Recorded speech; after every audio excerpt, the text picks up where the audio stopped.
തിരുവനന്തപുരം വർക്കല പനിയറപ്പാലം അപകടാവസ്ഥയിൽ കൈവരികൾ തകർന്ന് കോൺക്രീറ്റ് പാളികൾ ഇളകി വീണ നിലയിലാണ്. കമ്പികൾ ദ്രവിച്ച് പാലം അപകടാവസ്ഥയിലായി മാസങ്ങൾ പിന്നിടുമ്പോഴും അധികൃതരുടെ ഭാഗത്തു നിന്ന് യാതൊരു നടപടിയും ഉണ്ടാകുന്നില്ലെന്നാണ് പരാതി. വർക്കല പൊരട്ടക്കാവ് ക്ഷേത്രത്തിന് സമീപത്തെ പനേറ പാലമാണ് അപകടസ്ഥിതിയിലായത്. കൈവരികൾ തകർന്ന നിലയിലും കോൺക്രീറ്റ് പാളികൾ ഇളകി വീണും അപകടസ്ഥിതിയിലാണ് പാലം.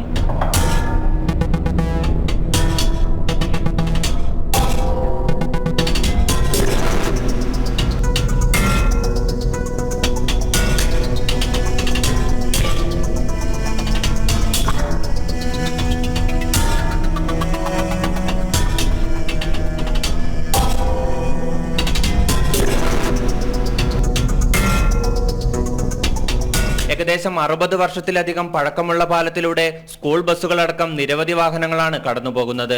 പലതവണ അധികൃതരുടെ ശ്രദ്ധയിൽപ്പെടുത്തിയിട്ടും നടപടി ഉണ്ടാകുന്നില്ലെന്നും പ്രദേശവാസികൾ പരാതിപ്പെടുന്നു. ഇപ്പോൾ ആ പാലത്തിന്റെ അവസ്ഥ എന്ന് പറയുന്നത്, പാലത്തിന്റെ അടിവശം നമ്മൾ കാണുകയാണെന്നുണ്ടെങ്കിൽ ആ പാലം കമ്പികളെല്ലാം പൊളിഞ്ഞും കോൺക്രീറ്റ് പൊളിഞ്ഞും നമുക്ക് വ്യക്തമായിട്ട് കമ്പികൾ താന്നു നിൽക്കുന്നത് കാണാൻ പറ്റും. അതുപോലെ തന്നെ ആ പാലത്തിൻ്റെ കൈവരികൾ പൊളിഞ്ഞു തുടങ്ങിയിട്ടുണ്ട്. ആ പൊളിഞ്ഞു തുടങ്ങിയ കൈവരിയും പോവുകയാണെന്നുണ്ടെങ്കിൽ നമുക്ക് നമ്മുടെ ഈ നാട്ടിൽ ആ പാലം കൊണ്ട് ഒരു വൻ ദുരന്തം തന്നെ ഉണ്ടാവാൻ അവസരം. ഇന്ന് അതിൻ്റെ അവസ്ഥയെന്ന് വെച്ചാൽ വളരെ ദയനീയമാണ്. അതിൻ്റെ അടിഭാഗങ്ങളെല്ലാം കമ്പികളെല്ലാം തുരുമ്പെടുത്ത് പൊട്ടിപ്പൊളിഞ്ഞ് ഏത് സമയവും വീഴാവുന്ന ഒരു കണ്ടീഷനിലാണ് ആ പാലം നിൽക്കുന്നത്. ഒട്ടനവധി സ്കൂൾ ബസ്സുകളും പ്രൈവറ്റ് ബസ്സുകളും അതുവഴി സഞ്ചരിക്കുന്നുണ്ട്.